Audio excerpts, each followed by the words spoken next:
Another week, let the rains begin. I'm not your news, I'm not your guide. Just thoughts on taste on this wild ride. Welcome to the sound of Minds Unchained. Talking loud from the basement stage. It's a podcast pulpit, bug on. Welcome to There's Always an Answer podcast, episode 12, season 2. My name's John. I'm Tyler. And who do we have with us today? Oh, Dan Angelo here, captain of Sporty Charters. Very good, sir. Welcome aboard, as they would say in the nautical world. in the Notto. Welcome aboard to the podcast. Now, we did this once before, and we had some technical errors, so we're going to go at it again. We're going to make it right this time. So right. we were just talking about our lineage. You know, I'm Northern Italian, Southern Italian. You're right. Middle Italian, Naples, right there on the coast. And I was going to get into, like, you're starting this Sporty Charters out of where in Delaware?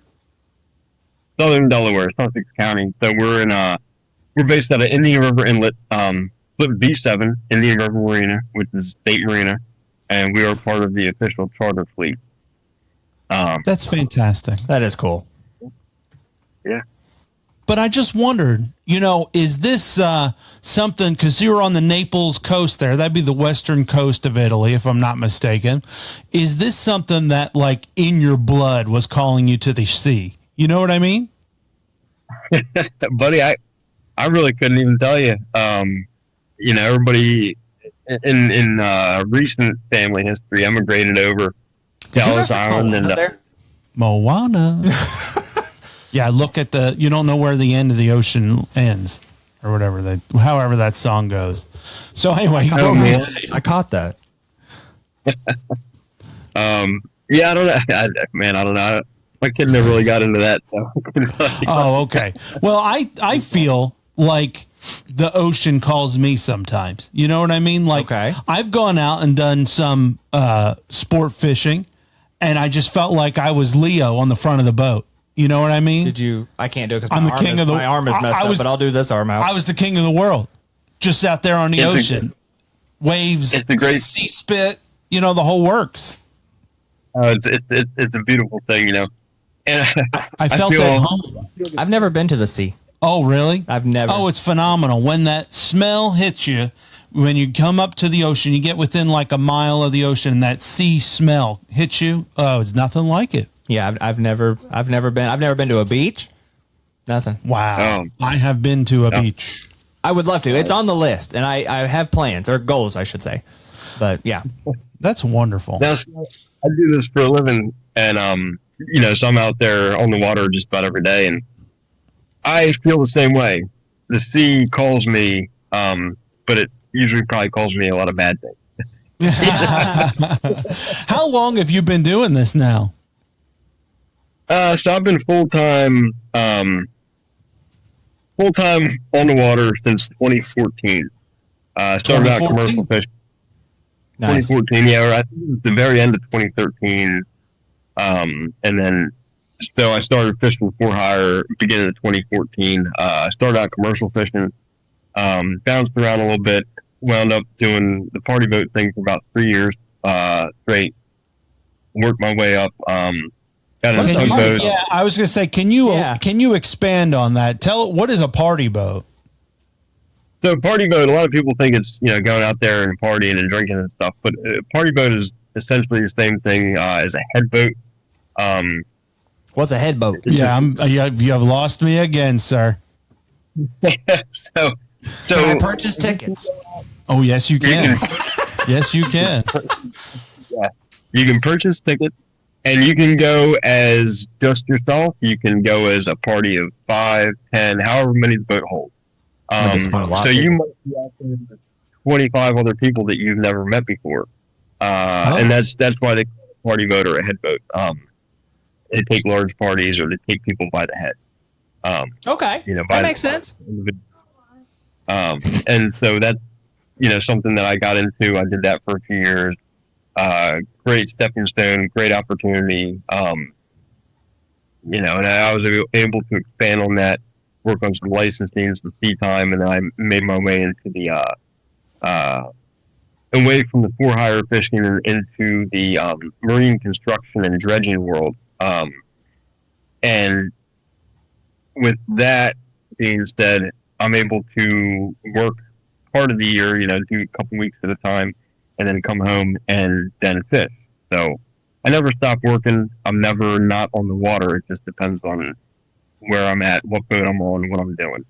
So at least a minimum of 12 years professional experience, at least. Oh, yeah. But it sounds like maybe a little bit longer. Longer than that, but yeah. Yeah. Yeah, I've been fishing my whole life. Awesome. I just decided to get a career, about that point in time. I was just tired of turning wrenches and, making a bunch of money for somebody else and not enjoying what I was doing. I figured, I like to be on the water. I might as well make it a living. If you can make something you enjoy. Hey, man. That's right. You can make it a career. My goodness. Why not give it a try? Absolutely. And I commend you, sir, on another millennial that's starting a small business. I think that's wonderful. It's what I say, the backbone of America. There it is. You know what I mean? We're just trying to keep things moving in the right direction. And the best part about it is, my with my business, so my slogan is more miles per nautical mile, right? Mm-hmm. And that's good. And I've done it all. And a lot of big part of my business plan and what we do on my boat is in-store stuff with families, to make a memory. I've got a young daughter, and I want to teach her and bring her up, be the next generation. And when I can take these people out, whether they're on vacation, whether they live here, it doesn't matter. These kids are getting, a lot of them are getting to experience something they've never experienced before, and even plenty of the adults. And to see them react to these first time experiences and be able to get out there on the water with the families and have a good time, man, it's second to none.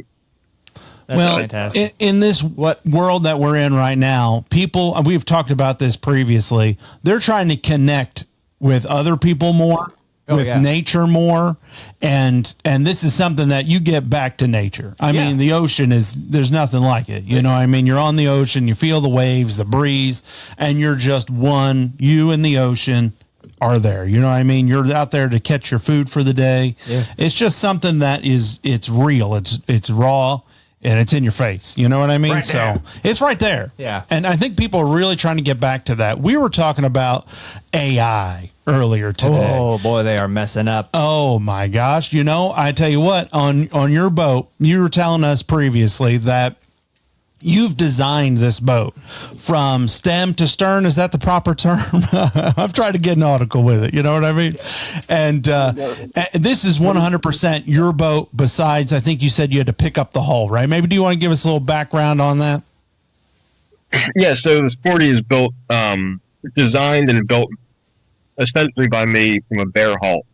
So she is based on the platform of a 33-foot Ememza Pango, which is a Mexican-built hull. And I picked her up from the dealership in Texas. They got her from the factory, special ordered. A hull with the floor and transom installed.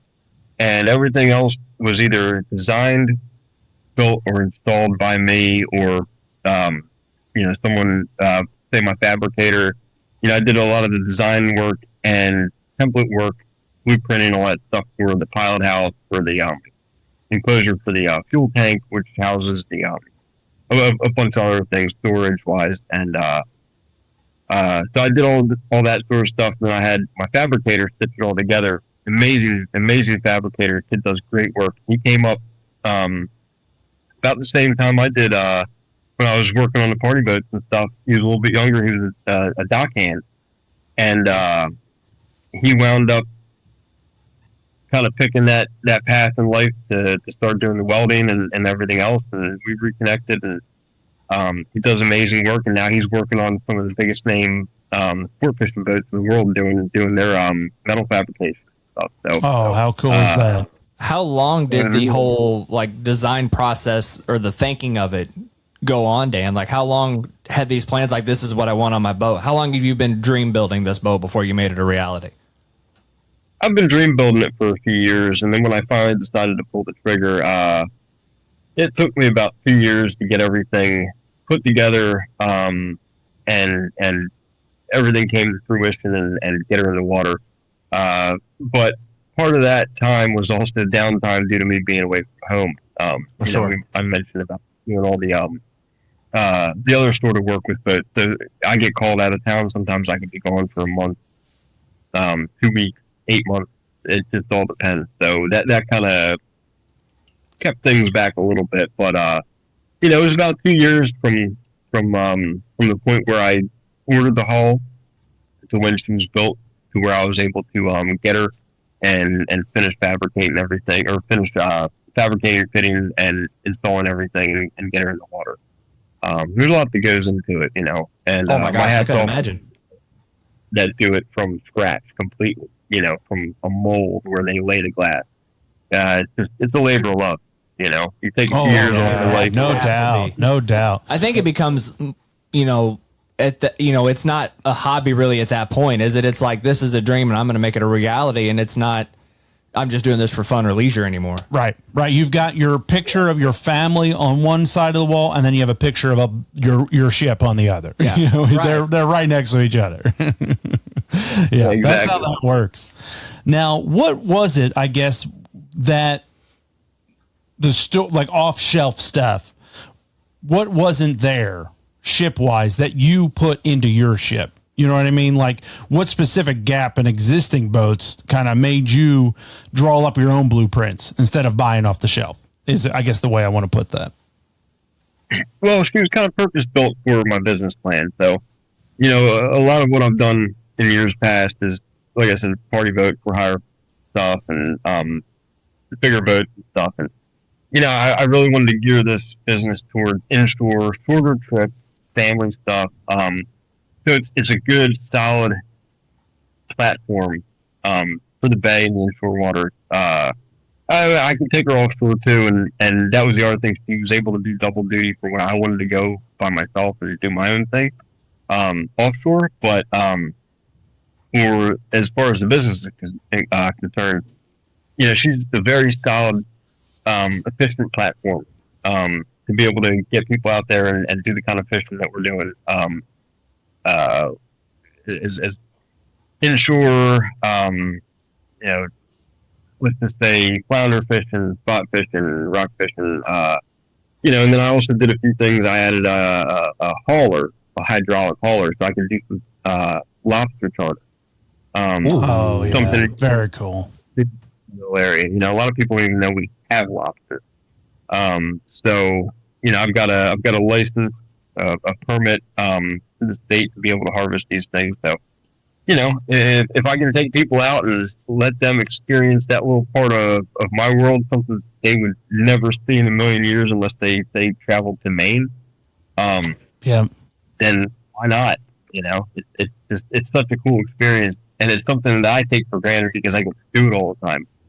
And I thought, well, hey, I can sell this as a charter, and people would eat it up. I mean, it's something they get to see and experience, and let's roll with it. So, that was something at like 2 or 3 o'clock in the afternoon, and you're like, you know what? I want a lobster for dinner, and then you're like, I'm gonna go get it, and then you just hop on your boat. Is that ever happened, or does this happen on a regular occurrence? Because I feel like with me, I'm gonna be like, yeah, I want a lobster. I think I want shrimp for dinner. Yeah, and I'm gonna hop on the boat and I'm out.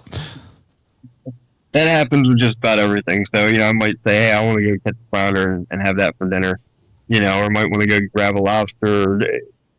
Pretty much any sort of the fisheries I'm involved in, yeah, it's happened before for sure. Yeah, because, and honestly, I don't think there'd be anything wrong with that. I mean, it's got to be 200% better than anything you're getting in the store. It's fresh. It's 100% fresh. Can you really get any healthier? I wouldn't think so. No, you really can. It's right there. It's for the taking. It's the natural world we live in, so it's great. And then I also got into gardening, or growing vegetables this year. So it's actually perfect because I come home with some fish or lobster, or crabs, or whatever, and then go out in the garden and pick a few things and add that to the repertoire for dinner. And we're eating healthy. We're eating good. Doesn't get any better than that, man. Do you ever get tired of seafood? Actually, no, I don't. I don't think I could get tired of lobster or shrimp. I really don't think I could. Well, and in the Delaware, Maryland area, my understanding is that's the best crab in the entire world is Maryland area crab. Am I wrong in saying that? No, we've got the best crab. I mean, they've got the same crabs down Louisiana, down the Gulf, down Florida, down North Carolina, all that stuff. But, we by far got the best crab up here. You ask anybody in Maryland, they'll probably fight you if you try and tell them anything different. Yeah. I don't know why, but my mind instantly just goes, the water's cleaner. Like, why does it do that? Why does my brain go when the water's cleaner? I don't know. I've never been to any of those states or seen their water. Well, I mean, when you think of lobster, you think of me. That's just kind of what it is. When you think of crab, I think Maryland. You know what I mean? Yeah. And you're right there with Delaware. So yeah, that's kind of there's something to that. Yeah, I don't know why my brain goes the water's cleaner there. Of course, maybe that's what it is. Is the water cleaner? I probably cleaner than some, not as clean as others. That's there you go. Right there in the middle. I'm telling you, we got a lake about an hour from us, and it is not clean. No, I wouldn't eat any fish out of that lake. Clean. No way. I wouldn't even go swimming in it. Well, I've done that. Yeah, I know. I've done it. Yeah. I'm not doing it now, though, now that I know better. I would probably still swim in it. Well, I'm not doing it. They shut it down for, what is it? Not salmonella. Is it salmonella? No, they don't have salmon in there. Yeah, they got something in there. They tell you can't go swimming. Don't go on the lake, they say. So what kind of different charters? I know you said that there's different types of activities these folks can sign up for when they sign up for Sporty Charters. So primarily, we're offering shorter trips inshore. Inside the bay, inside the inlet. I do some near shore stuff where we go out in the ocean. But our primary charter is going to be between 2 and 6 hours. Gives you plenty of time to enjoy your time on the water and catch the fish, catch the crabs, see the sights. If you do a lobster charter, that's kind of open-ended. We need a few hours to be able to do that, to get out in the ocean and hoist the traps for everybody to see what they want to see and get some dinner to take home. But that's primarily what we're doing is inshore stuff between 2 and 6 hours. It's also weather dependent. She's an open boat, so I'm not going to take a pile of people, especially family with kids, out in the ocean when it's rough and blowing, and they're going to get soaked and cold and wet and all that stuff. We're just not going to do it. So yeah, it didn't work out well for the Branson Ducks. I know that much. I think this is a completely different style setup, fellas. That was an open boat. I don't think you want to even put this Sporty Charters at the same episode as the Ducks, dude. They didn't take the precautions like he does, is what I'm saying. Oh, okay. I was like, what are you doing, John? They went out and it was the middle of a storm. And they're like, whatever. We got to get that money. Yeah, and at least he said it's an open boat. The Ducks closed the windows. They did roll the window down. But it didn't work out. It didn't work out for the Ducks. They shut the windows. Like, what are you doing? Yeah, you can't get out then. No. Yeah. No, good call on that one. Charters to bring the absolute best day possible, Absolutely. So we want to best experience that we possibly can. So when you say inshore, what is the I guess the boating time to get to your the spot where you're going to go? Like how are you an hour or two just to get to where you want to go fishing, or is it it's about 30 minutes on the water and we're where we want to be? Well, from dock to first fishing spot, if we're doing inshore, inside the inlet or inside the bay, your average run time is going to be about 5 to 10 minutes. Okay. We come right out and get past the rocks, get past the entrance to the marina, and it's another few minutes from there. If we do some near shore stuff out in the ocean, it could be anywhere from 20 minutes to an hour until we get to where we're going to fish. Okay. And that varies depending on how many hour charter you want to do. Weather conditions, stuff like that. So where we can go with a lot of time. Sure.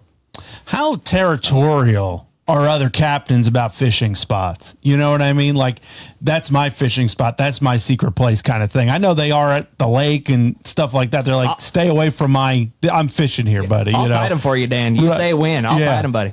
What's it like out there on the ocean? What are they like there? Sometimes somebody's having a bad day, things can get a little funky, but for the most part, everybody works together. We're a pretty tight knit group out of our marina. Well, take it back to what I said. Yeah, I'm not gonna say it doesn't happen, but for the most part, I try and stay drama free. I don't get involved in all that. And most of the guys, a lot better experience has to be. Oh, absolutely. We don't need that. We just need to have a good time, and hopefully everybody can work together and really, where I'm fishing out of, we pretty much all do.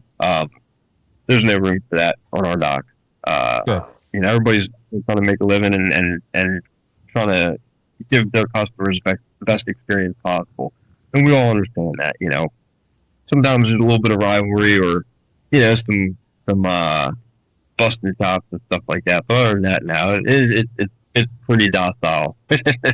What do you do if you got a group with you and you're like, all right, we're gonna go over here, and you get there and there's another dang captain there? What happens? It really depends. It depends on the situation. A lot of times I'll call somebody on the radio and say, hey, listen, I got a group. This is kind of the game plan. You mind if I slide in next year, or have you hit this piece? Have you hit this section of the piece? Can I slide on the west side of you? If they say, yeah, we hit the west side, but we haven't hit the east side yet, I'd say, let me hop to the west of you then, and I'll work that so you can move to where you wanted to go. We try and work together. That's awesome. That is awesome. No, that just goes to show you can still have your own business and still get along with other businesses. It's a big ocean. Yeah. You know what I mean? Like, folks, if you're listening to this podcast, there is so much more that's possible in this world. Oh, yeah. There is so much more that's possible. It's funny. My wife has an online jewelry business, and she'll get messages from some folks like, I already sell this style of this or this shirt or whatever. You know what I mean? I'm like, but you sell on the internet. Like, this is the whole world. Is the world not big enough to sell similar products? Give me a break, you know?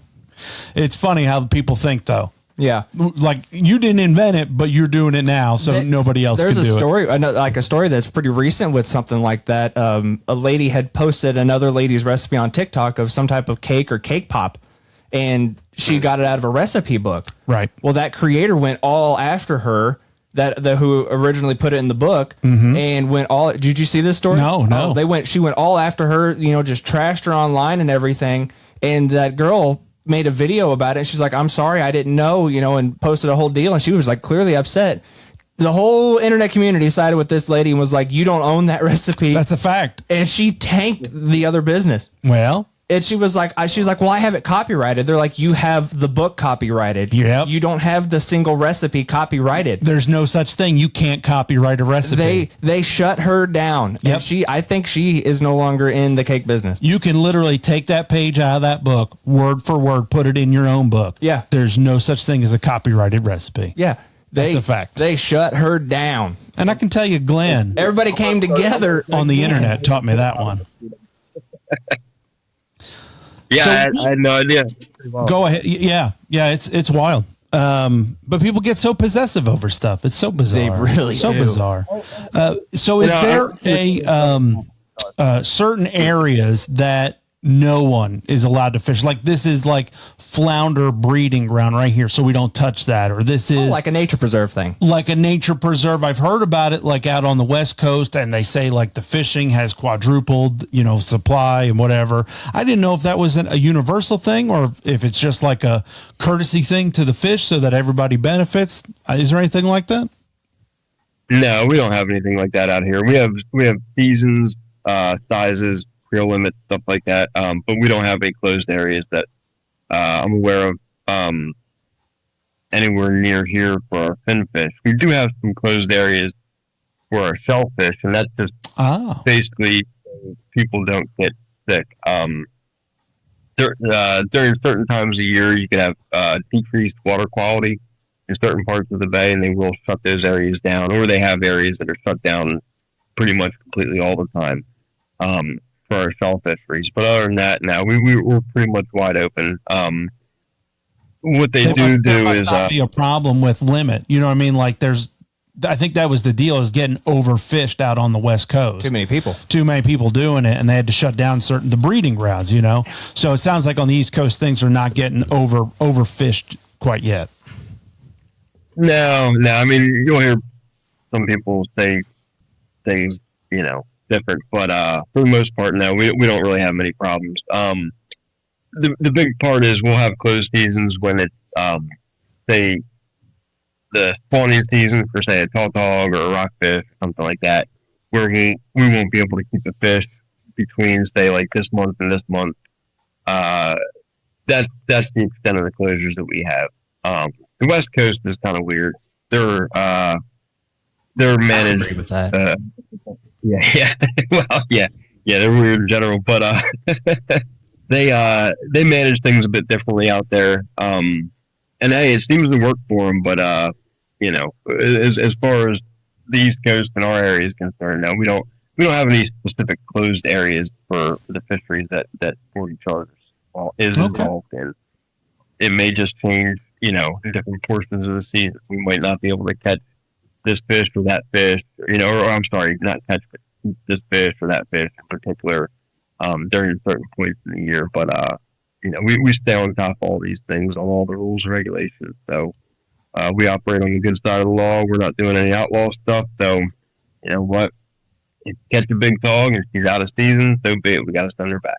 Send her back. Yeah. Absolutely. Yeah. Well, you got to do the right thing. You got to set an example for everybody else. You got to do what's right. Yeah.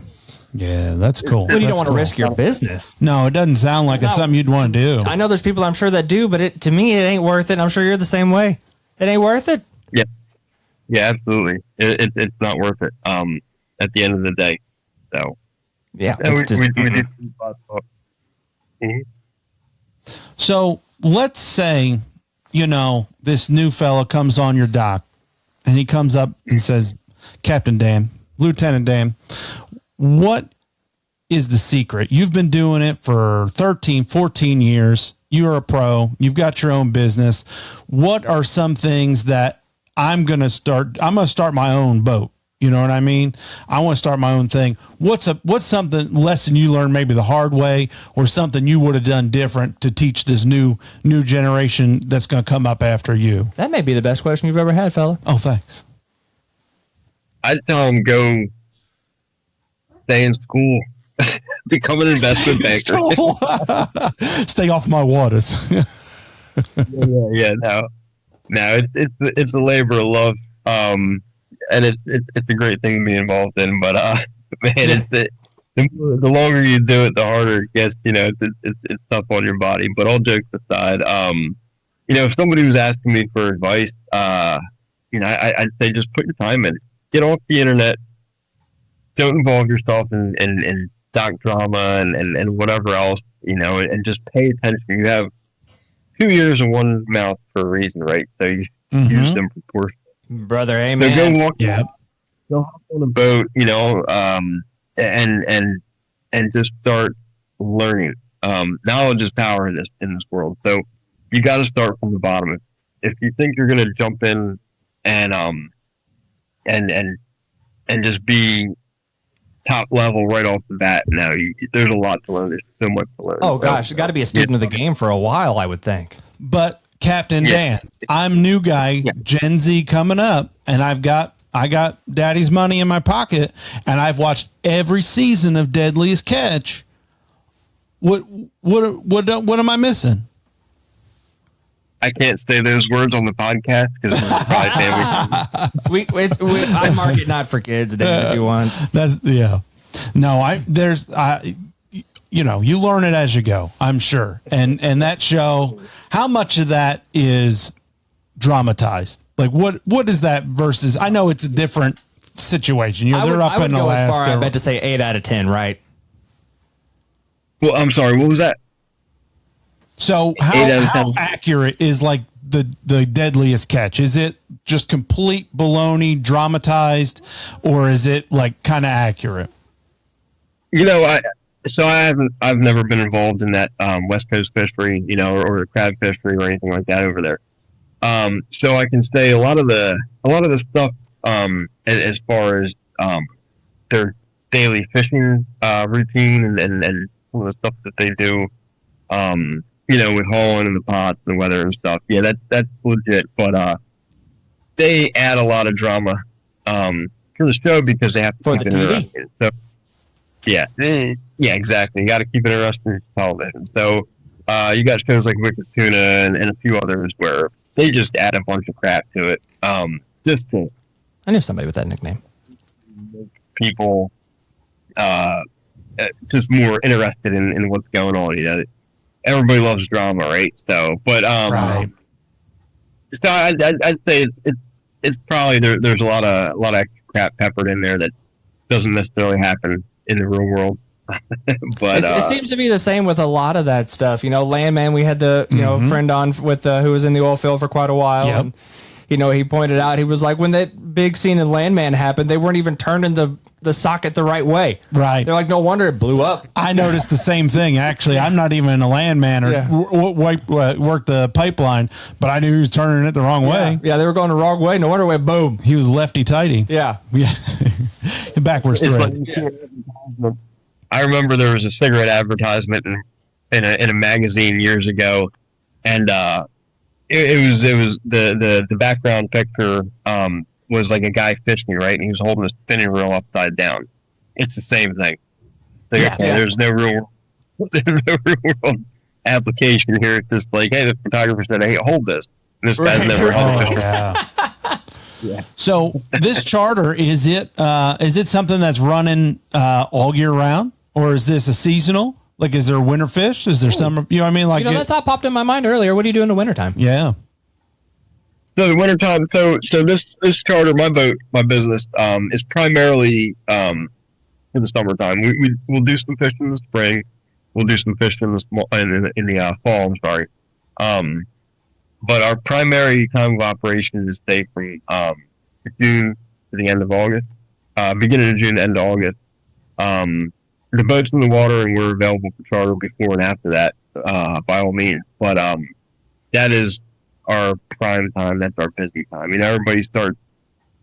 It gets warm. The water starts to warm up. The fishing gets better. Everybody's on vacation. They're looking to do something and have fun. And then the kids go back to school.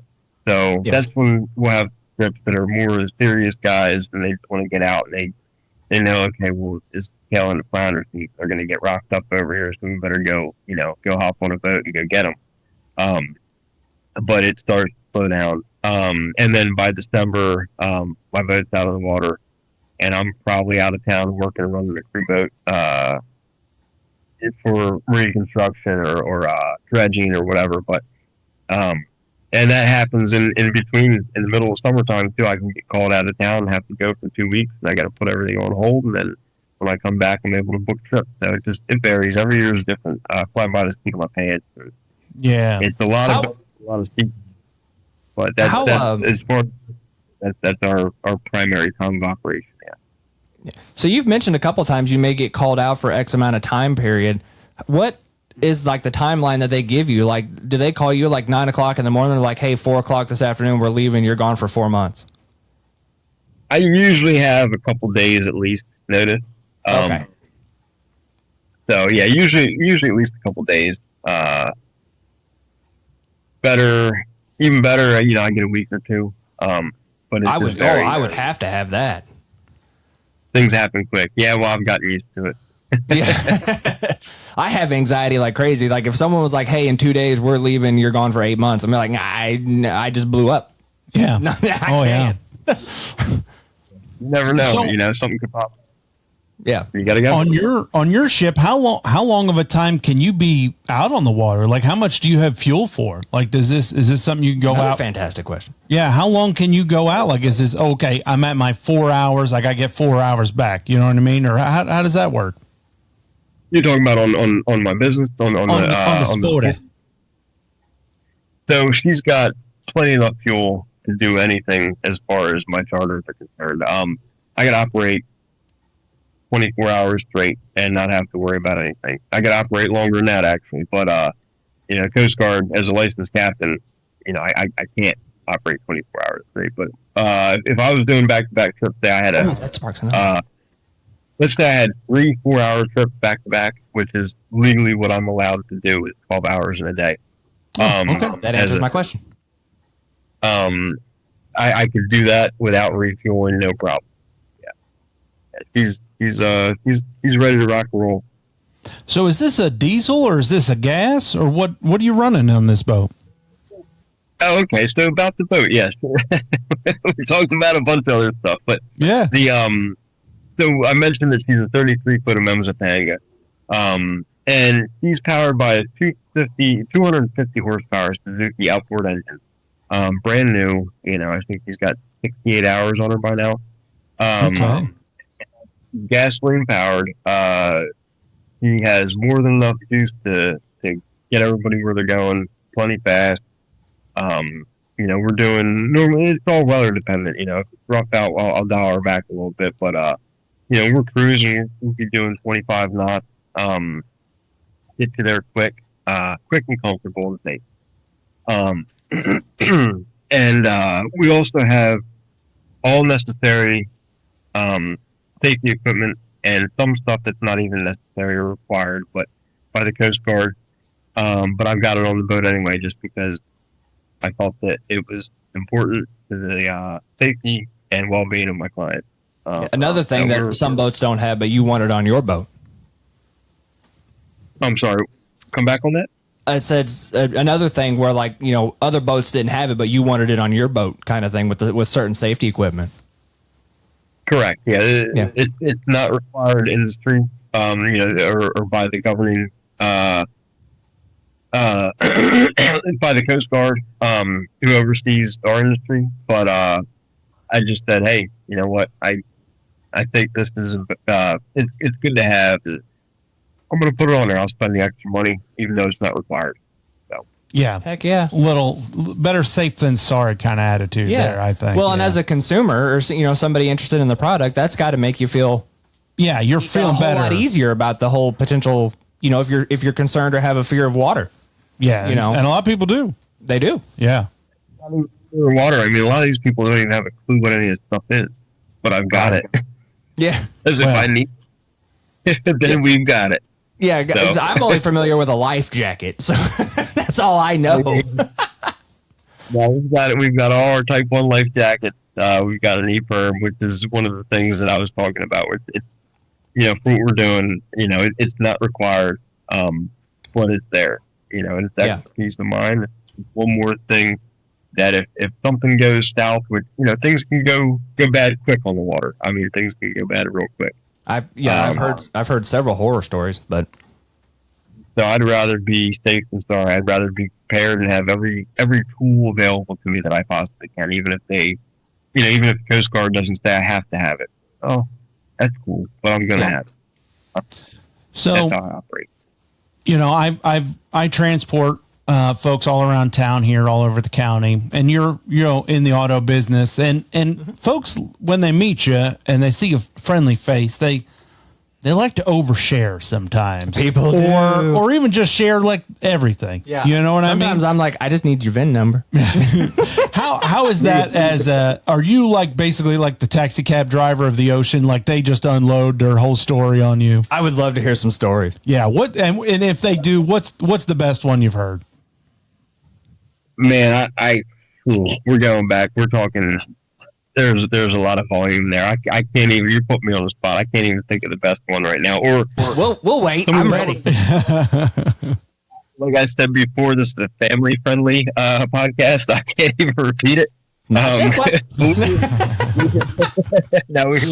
here's some wild stuff. But no, it's. I wouldn't say it's really like taxi cab confessions. But it's funny you're talking about the transportation.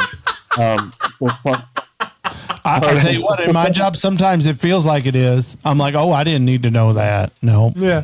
Oh, yeah. No, you hear some funky stuff sometimes, but, it was funny because I had on the crew boat that I operate, one of my, my primary occupation. I had a guy come on. I had no idea he was like some viral influencer dude, whatever.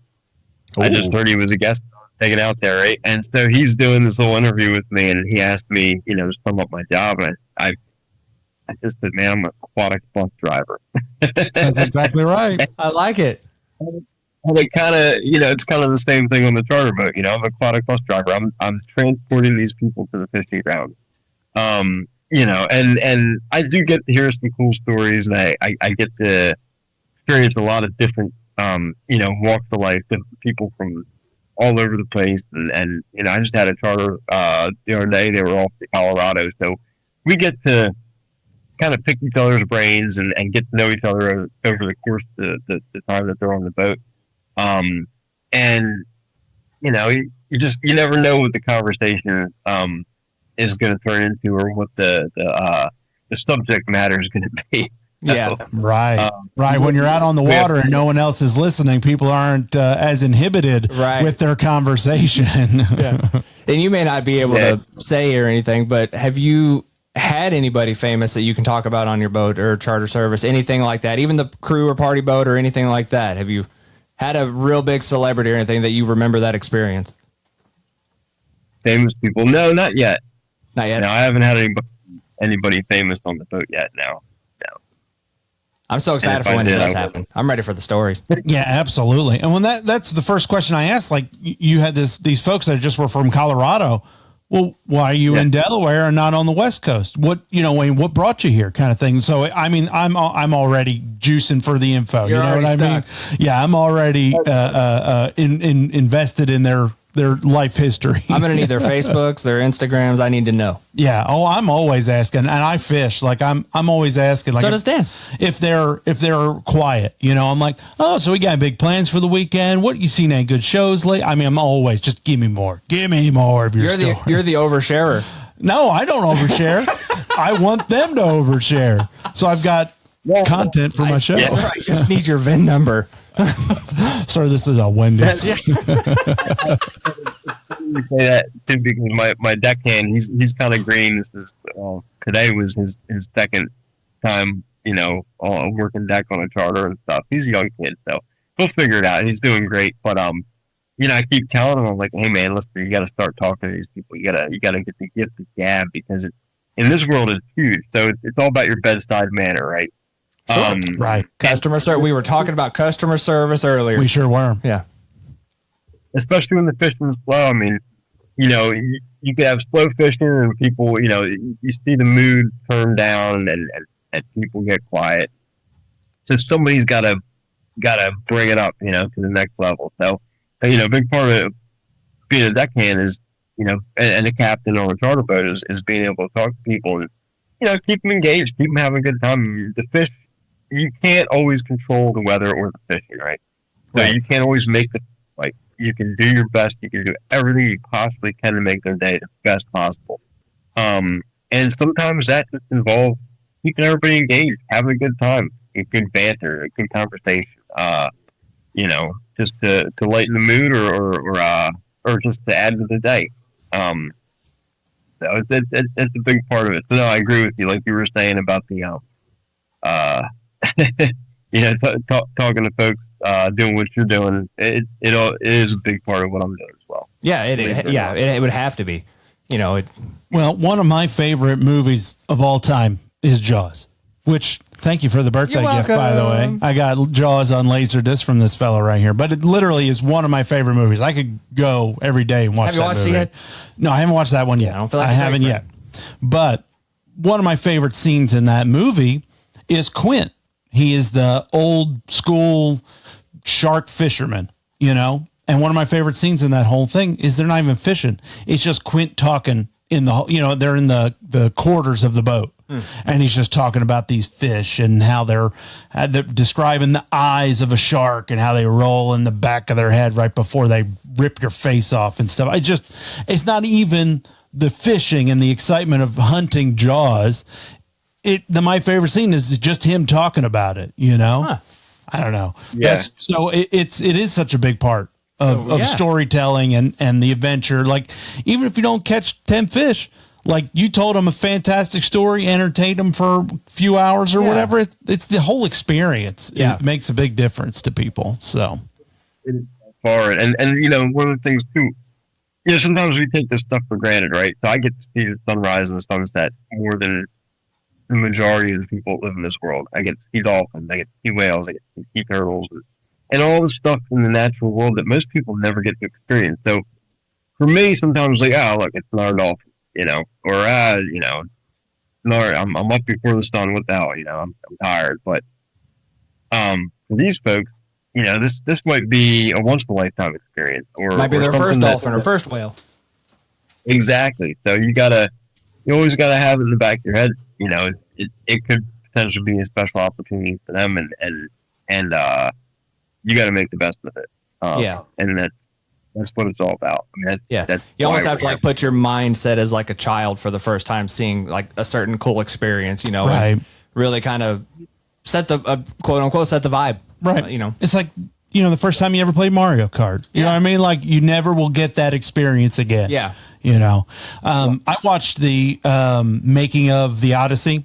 Was movie just came out not too long ago, and they were saying like one of the huge advantages of being on location and not using CGI and using real boats is there was a whole scene where they were going through the ocean on these cool, amazing, whatever antique boats, and the dolphins were jumping out of the water. They caught the whole thing on IMAX. Like you don't get that with CGI without the real experience of being there. So like I get it 100%. Yeah. Makes sense. Yeah, sure. You get to see some really cool stuff, man. The ocean is an amazing place. The ocean, the bay, the natural world. And a lot of people are so disconnected from it. You're talking about like Gen Z and all that stuff. I mean, I'm not trying to be like the grumpy old man. It's like, these kids don't want to work no more. They don't, whatever. I mean, it's not that, But we have all these other things, instant gratification, screens. There's a screen in front of everybody all the time, constantly. You got one in your pocket, right? So people, it seems as though there's a little bit of a disconnect from the natural world more with this generation than ever.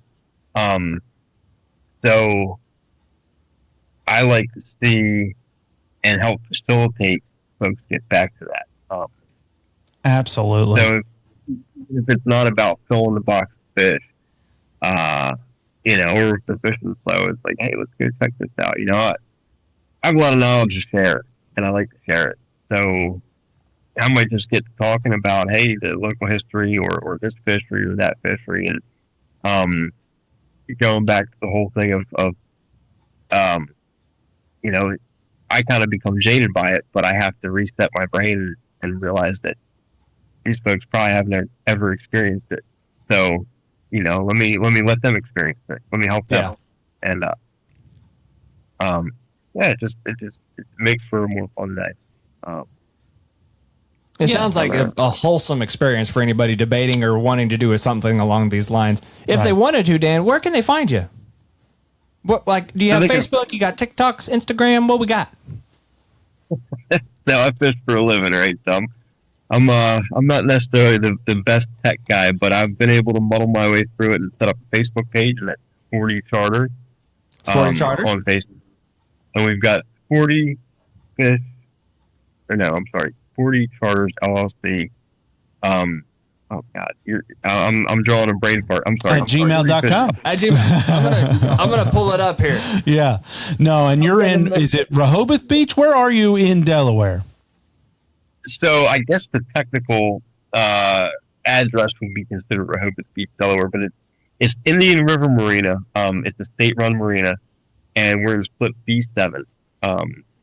We operate out of Indian River Inlet, Delaware. And as far as the address goes, man, I can't remember that off the top of my head. But if you go on my But they can probably call you and find that information out. Is there a number that you want to release to everybody? Yes, I was just getting there. So you can absolutely reach me at 856-287-1769. Right there. And my phone never stops. So I'm always available. If I don't get back to you right away, because I'm probably out of cell phone range, I'm out there on the water. But you can leave a voicemail or you can shoot me a text. Text is best because, like I said, Did we want the address? I've got it. I found it. Oh yeah, is it okay we put out the address? He found it on your Facebooks. Absolutely. Yep, Sporty Charters is located at 39415 Inlet Road, Slip B7.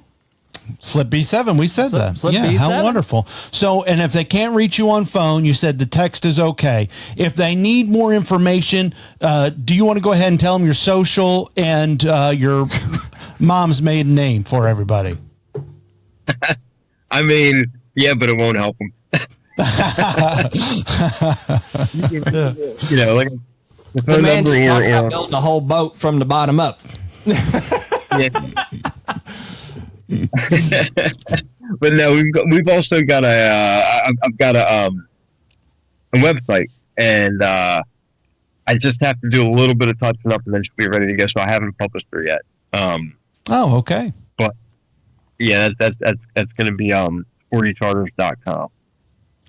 Check back and she'll be ready to rock and roll. I'm kind of a perfectionist, right? In that sense, so I want to make sure everything's perfect before I make it, official and launch it. So we're almost there. I just wanted to add a few more pictures and make sure that I had all the information in one shot, that you can just go on there and it'll answer every question you possibly have. So when you call me, all you got to do is book a charter, and we're ready to rock and roll. So keep an eye on that. sportycharters.com. She'll be ready. She'll be up and running in about a week or so. Okay. Well, I for one am so excited for when that website does get published and it's out there, because we would love to be one of the first ones to share it. Yeah, absolutely. That would be great. Yeah. And like I said before, I commend you on starting your own business, putting yourself out there, and taking that big risk, and being just cool like that. Yeah. Is there anything that you would have wished that we had asked you before we go? Man, I think we covered a lot of the bases. I don't think we're lacking in anything. I think we talked about more stuff than I expected to talk about. So honestly, no, unless you have any other questions for me, I think we're good. What is the best boat shoe? Oh. Okay. So here, Hey Dudes, a lot of people like those Hey Dudes. I wear deck boots. Extra Tops is pretty much what everybody else around here is wearing. Extra Tops or Hey Dude. I wear Vikings. They're more geared towards the commercial side of things, but I'm hard on boots. I'm hard on clothing. So, for your average boater, I would say a pair of Extra Tops, mid ankle, or a pair of Hey Dudes will do you just fine. I don't like open-toed shoes on a boat. So if you come with my charter, you off for wearing flip-flops, but I would prefer you to wear something closed-toed, because there's hooks involved with fishing. You could drop a fish, you could land on your foot upside down and spike you. There's just a lot of little things that could that could hurt you if you have your toes exposed. So I'd rather see closed-toed shoes on my boat. The scariest thing I've ever experienced fishing. This is story time. Okay. I was a younger kid, and we were on a pontoon boat. It was me and my dad's friend, and then his family was on the boat. And I just remember I was ready to cast, got back, threw it out there, and then I felt a tug, and I just heard... That's my favorite. I heard, son of a boop! And I mean, the whole lake heard this phrase uttered, and I turned around, and that hook on my pole is through my dad's nose. I mean, it pierced it. It went all the way through, and I didn't want to fish the rest of that day. Did you jump off the boat and swim back to shore? No. That's what I would have done. I was literally frozen in time. I didn't. I was. Oh my gosh, dude! Didn't know what to do. No. That's a little deeper than not holding the flashlight, right? Yeah. I was. Oh man. I didn't want to fish the rest of that day. There was something we did touch base on. Because we were talking about fishing and whatnot. The first time we did this, when we had the foul up with the technical errors, but because I had gone on a charter fishing trip before, and it was out of Jersey, and they had the deckhand on hand, and they would fillet your fish and get it ready to go. And you talked about what the procedure is afterwards with your charter and the situation there. What was it again? Okay, so we're out of a state-run marina, right? And we have another business owner who pays the concession to. They have a fillet.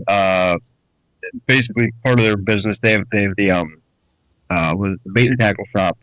They also offer filleting services. They also have a like a seafood market. So we are not able to fillet the fish for you on our vessels as far as charter boats go. You're welcome to take your fish home and cut them yourself, or if you want to have them cut, we could take them up there to hook them and cook them, and they charge you by the pound, and they'll cut the fish for you professionally. Very, very good fish cutters. Have everything packed out, split up between your party for, let's say you have 6 people, you tell them 6 ways, and you're good to go. So that's pretty much how we do it here. One other thing too, while I'm thinking about it, before we get on we talked about the fish cutting, and that's basically how that works here. Seasickness. It can happen, yes. right? And it is what it is. So one thing that I do recommend, besides closed-toe shoes, if you feel as though you fall victim to seasickness, whether you have a history with it or you've never been on the water before, we have a few over-the-counter medications. You have meclizine, Dramamine, Bonine, right? Dramamine being the most popular, but it can make you drowsy. Even they say it's non-drowsy. I've seen it plenty of times before. Meclizine and Bonine. I've seen it make people drowsy. Yeah. Oh yeah, yeah. And sometimes you get tired. It's can we just lose you? No, you're good. I don't know what that was. Is your battery dying? Nope. I don't know what it was. So rolling with it. So Bonine and Meclizine, also available over the counter at your local Rite Aid, CVS, whatever you guys insert pharmacy name here, is available. And what I recommend is to start taking it the night before your charter, and also the morning of, so it gets through your system, your body gets used to it. And it's just added. Yeah, I have no idea. Maybe it's my ear thing. I don't think it's my phone because I got nothing going on with it. How bizarre. I'm telling you, talk about millennials as we get older, and we're, I don't know what's going on tech wise. I've lost it. I used to think I was tech savvy. I am no longer. No, I was burning in flames over here because I could hear Dan somewhere, but had no idea earlier where he was. Right. I could see him and hear it like over in this area. I can't lift my arm any higher than this, but like over in this area. Talk about millennial problems, right? I can't lift my arm this high. My back hurts. My phone's beeping. Yeah. No, I bought these specifically. And it took me about an hour to figure out how to set them up. It happens. It happens. Yeah. 60% of the time, it happens every time. Yeah, my son's like, Dad, what do I do? And I'm like, you got me. Did you unplug it? Yeah. Did you plug it back in? Because that's all I got. Yeah, and then he's like, I think I figured it out. I'm like, well, fill me in so I know for next time when it happens to me. That way I can feel like I'm smart, when it happens. Yeah, I don't know what that beeping is. I don't see nothing going off. I don't see. Yeah, we're good over here. It was my ear thing. We got to the bottom of it. Figured it out. Fair. Oh, well, I think that probably means that we're just about out of time. Well, Dan, thank you so much for joining us on There's Always an Answer podcast. And everyone, please, I will share the Facebook link on there. Follow Sporty Charters on Facebook and be ready for that website to drop. Absolutely. Yeah. Thanks for listening. Having me. The website name is sportycharters.com. It's just not live yet. We'll get her on there as soon as Dan gets it up there. Go get some.